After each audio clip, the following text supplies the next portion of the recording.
Baba Kupa has been dead for maybe about 20 years. So they will now come to, me, I grew up in Odogbolu. So they will now come to Odogbolu from Lagos in all their cars. And in the cars, you will see that they'll come down with a ram. They'll come down with all this kind of food stuff like that. And they say, we want to do remembrance here. Because Baba Kupa Baba Kupa appeared to somebody in a dream. And he was complaining that his children have abandoned him. They just let him there and all of that. So they will now come to Odogbolu, right? And that weekend, we will have many parties. So you get like party every Saturday. They will try to visit somebody somewhere. Don't be like, say, even our ancestors right now, to get the energy to visit anybody. Talk less of convincing anybody anywhere now that, even people who come from abroad. I've had my uncles, my aunties, they will come back from abroad. They will say they are so appear to them that they should come and remember them. So we just, at least we'll have party. I don't think that still happens in Odogbolu right now, especially those of you watching me from Odogbolu. Do people still come back home to do remembrance every Saturday, Friday, Saturday, Sunday, killing rams, cows, and all of that stuff?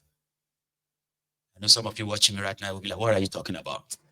Leave me alone. I'm talking to people who knows how we grew up. I grew up that way, where, somebody will just appear in your dream, somebody who is dead for like about 15 years, 20 years, 30. Some even dead before they born you. I will say, you have all forgotten me.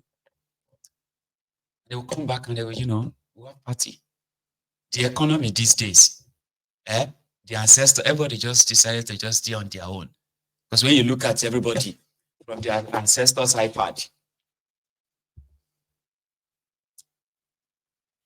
you check everybody as this one self is almost homeless now.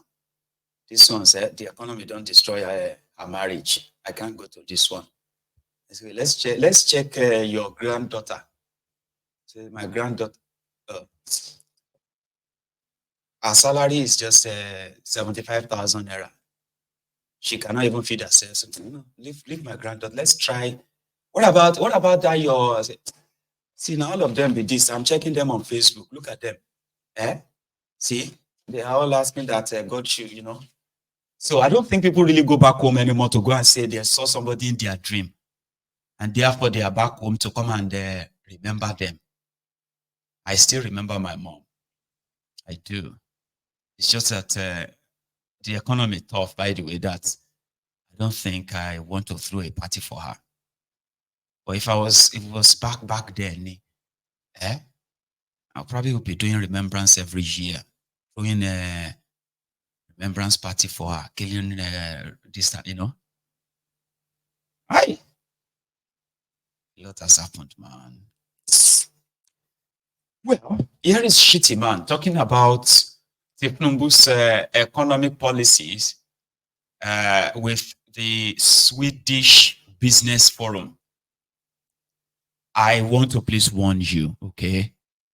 Whatever you hear this guy saying, please don't ask me to explain, all right? Because I don't even understand it myself. But I can't pretend I didn't see it. SHETTIMA. A lot of you are asking, where is Tinubu? Don't ask me. He's chilling in Paris.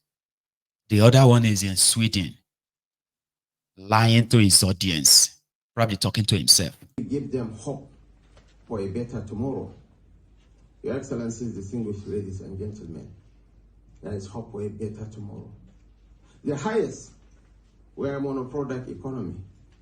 The highest we have ever earned from the export of crude oil was 35 billion. In 2011, when Goodluck Ebele Jonathan was the president of Nigeria, India is expected to earn over $100 billion from BPO alone this year. Apart from our unique status as a young nation, our proximity to Europe is an advantage. from the comfort of our homes in Okitipupa, in Sokoto, in Gusau.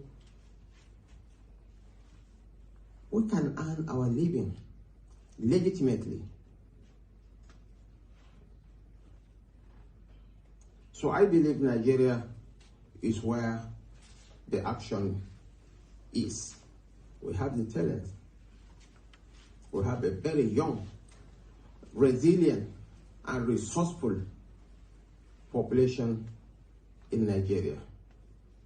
And with the renewed hope agenda of President Bola Ahmed Tinubu, this is the best time to come and invest in Nigeria. Nigeria holds promise. There are more English speakers in Nigeria than in India. And by 2035, India, the BPO giant of the world, will have only 1 million surplus. But Nigeria holds the promise. With all due respect, we speak better English than the Indians.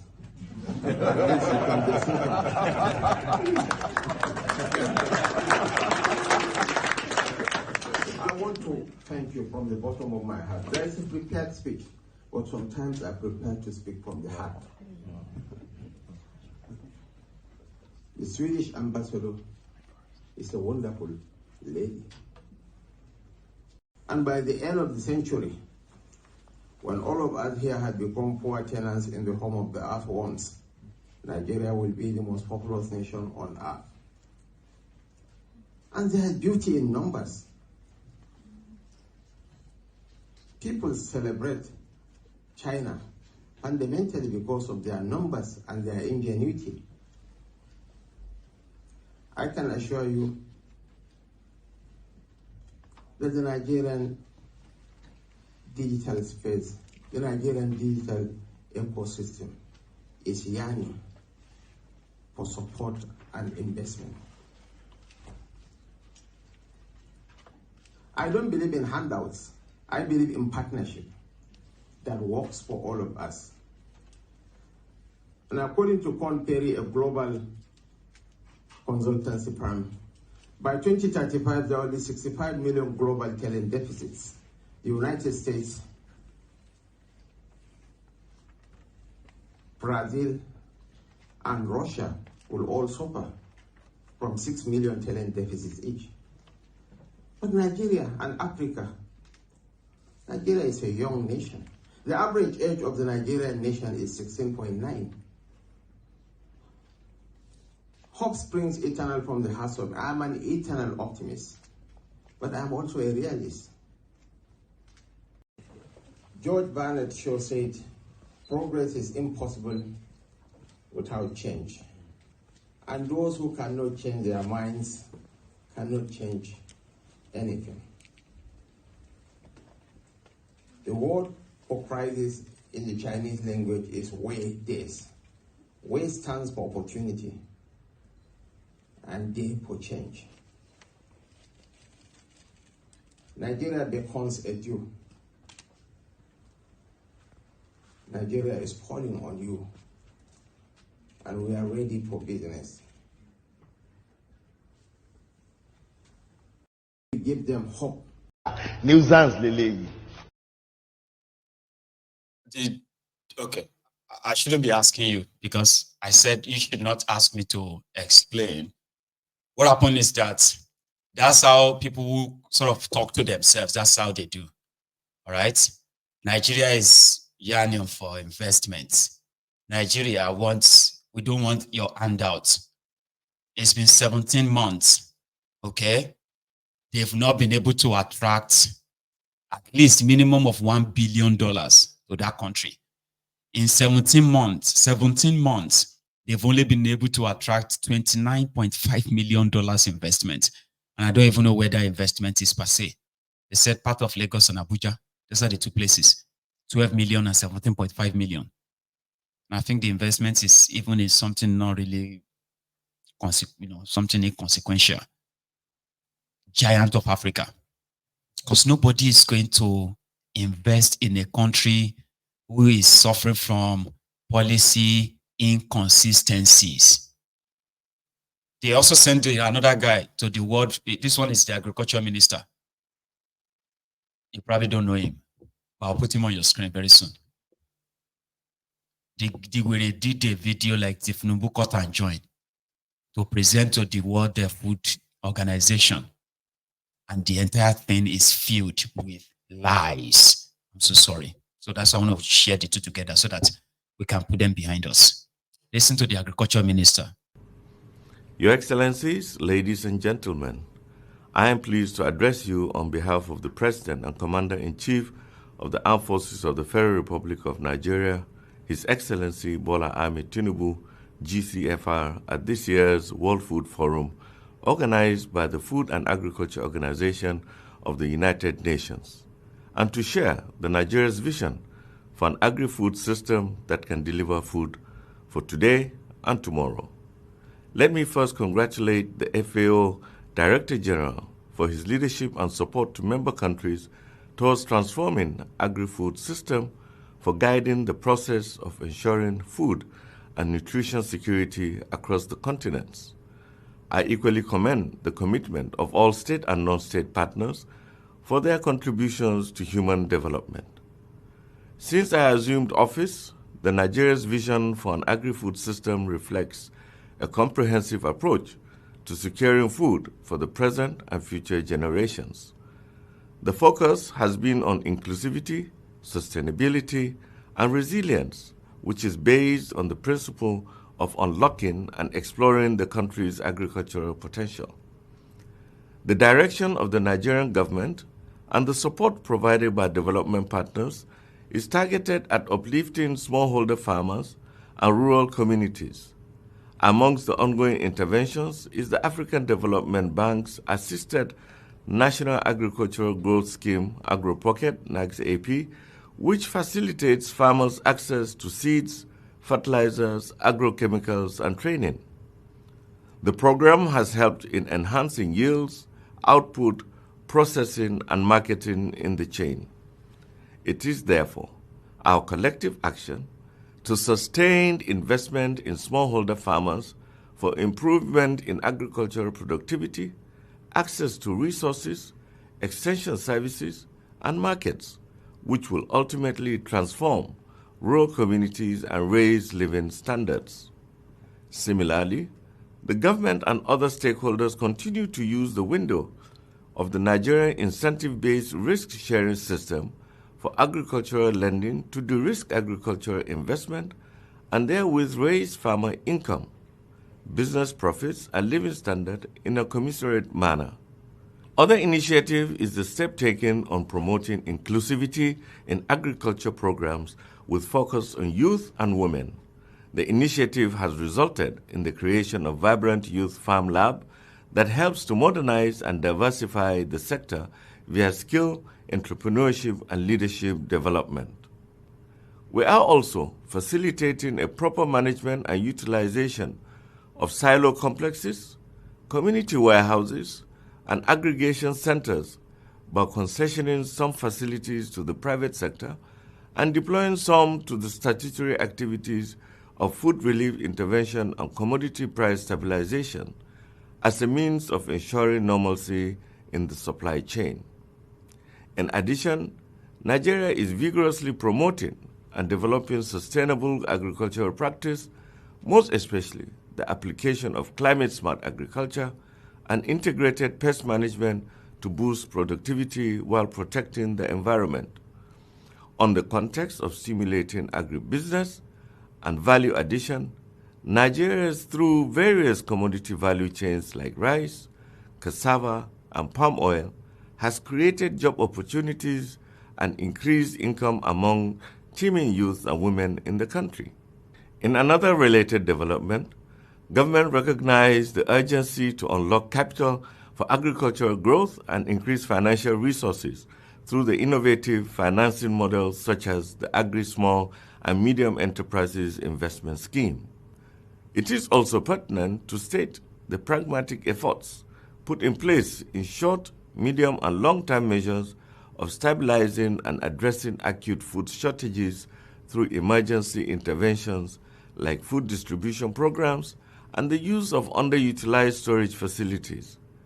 Equally prioritized for food security attainment is an increased funding of innovative research and technology adoption. Generally, an equitable resource distribution through efficient and effective policies would ensure balance in the distribution of agricultural resources. It is smoke Igbo. It is take Indian. It is smoke Igbo. It is take Indian. Yeah, that's how they deceive themselves. They destroyed Nigeria. Their terrorists, Fulani terrorists, destroyed people's farms, killed farmers, chased people out of their communities. And today, Nigeria is a palliative country where Tifnubu and his gang, they are now sharing rice. Sharing rice. Sharing rice, sharing bread. Because people cannot even afford to buy the food anymore. It is not because there is no food per se. Where there is food, people can afford it. The food inflation in Nigeria is now over 200%. Officially, they put it at 42%. Ridiculous, yeah? Well, they do tell themselves that they are doing well. And I told you before that it is a teleprompter recorded content. It's called Cut and Join. Look at the Minister of Labor in Nigeria. Listen to her after meeting with the supposed labor today concerning this increase in petroleum price, in cost of living. They actually met with labor minister. The meeting is not for press. What we did today was to interact with our brothers and sisters. You understand? So I don't think it's anything of note. We just started to interact with them. The truth of the matter is that I do not know how to explain when I said that we just did interaction with the organized labor, and that's what it's supposed to be.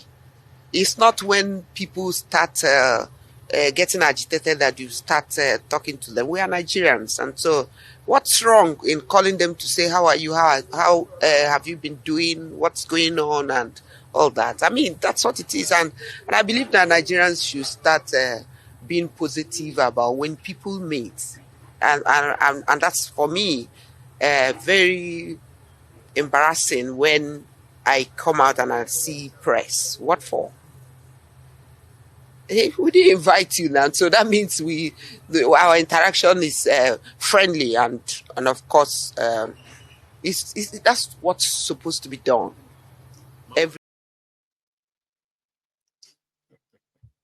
Nigeria don't enter worse than one chance. Waiting you enter is more than one chance. You are currently under hostage.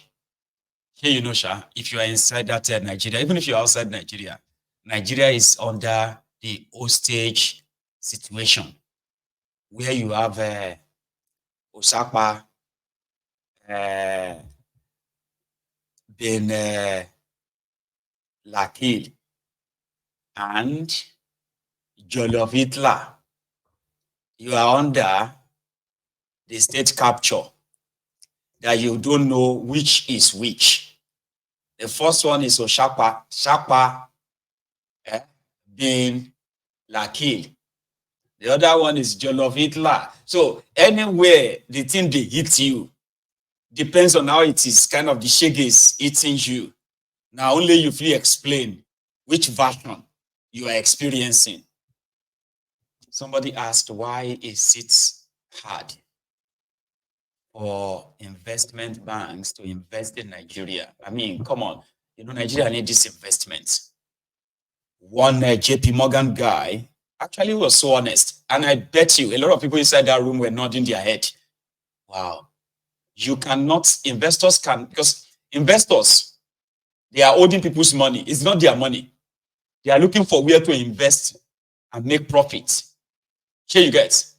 So if you have a country where you do not have a policy stability, where you wake up tomorrow morning now, you don't know what it's going to be like tomorrow. You are just going to read it in the newspaper and say, okay, it don't change again. No. You don't know what it's going to be like next week again. And he clearly stated it here. Well, everybody there will probably just like, Then after that, they will go back to their default mode. Hi, my name is Amina Maina, and I'm the Group Chief Operating Officer of a company called MRS Holdings. We're an oil and gas company, but I sit here as the third Vice Chairman of the Nigerian Economic Summit Group. And my question to you really is with regards to the vantage point which you sit on, which you hold, and what would you say about global capital today? Because recently there's been a lot of conversations around global capital, but particularly as it flows towards sub-Saharan Africa. What can you tell us? But what would you also say would be the key drivers for FDIs? Thank you. Yeah. So there's no mystery to that. Capital goes to where it's taken care of, where people think they can make some money and have a return on capital in the long run. And very often countries, I'm not talking about Nigeria, if they have very inconsistent policies, companies don't want to go there. And the real capital is going to come from companies. So I think, we in America could do a much better job in what I call development finance. If you look at our development finance institutions, we could double or triple that. And I think we should. And as they grow, JP Morgan will double or triple our investment in the development banks. But the real capital is private capital. It's companies around the world that might be sovereign wealth funds. They want to come here for investment opportunity. So to do that, consistent laws, consistent regulations, consistent rules, consistent legislation, consistent legal environments. You will get plenty of capital here, but it's got to be consistent because in a lot of countries, when the legal environment flips back and forth and the government flips back and forth, people are just afraid to make those investments. And our investment, when we try to do it, at least since I've been to JP Morgan, we've never left the country. Once we go, we get better and smarter, and then we try to enhance what we do here. But those rules to get capital are pretty basic everywhere. You get up. Nigeria is a place where you just have if you are a real investor, not a criminal, a real investor with millions or billions of investors' money, and you're looking for where to invest on their behalf, you won't go to a contraption where criminals are more interested in taking loans and buying themselves luxury, private jets, building themselves mansions, buying themselves, expensive bulletproof automobiles and all that, looting and looting and looting and looting, then changing policies every now and then to suit whatever the World Bank says they should change it to. You won't take your money there. And that is why Nigeria will suffer for 600 million years. It's not a cause. Okay? You just need to open your eyes and see what is working against you. A corrupt, rigged system. That a man like this, Orji, Uzor, Kalu, he collected 218 million naira to construct a road. Why would you even give him this money? It's a constituency project. But you know something? When he got the money, you need to see what he constructed as a road. And then they are like, where is the rest of the road? It was with Sheung earlier. I'll show you the picture in a minute. Yeah. When some of your colleagues are getting 140 million naira worth of vehicle, when their constituents are suffering. No. Don't you think you just hear all these rumors? Some of them are not rumors. We No. see them writing it. No. Have you seen The me National writing? Assembly. I mean, if you say you're a billionaire, I don't say I'm a billionaire. I say I'm a businessman. yeah, if you say you're a businessman, you have the wherewithal to buy it.